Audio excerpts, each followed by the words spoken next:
काम जी कैसर भाई की हाल जे ठीक हो।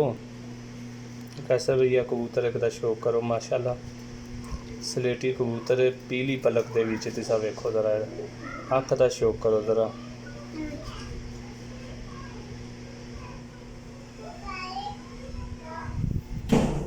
तुहानू मैं दूसरी अख दा शौक करवाना शौक करो जरा मज़ा आ जाएगा तुहानू अख देख के।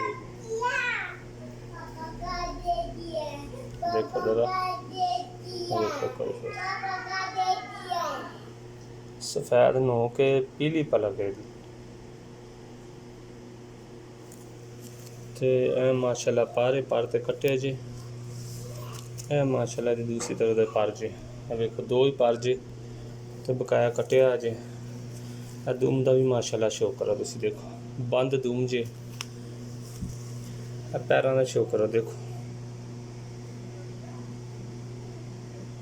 सुर्ख पैर च जामनी रंग च जामनी कैर माशाल्लाह ये अज लैके आया सी कबूतर अपने रखन लई लिआंदा जे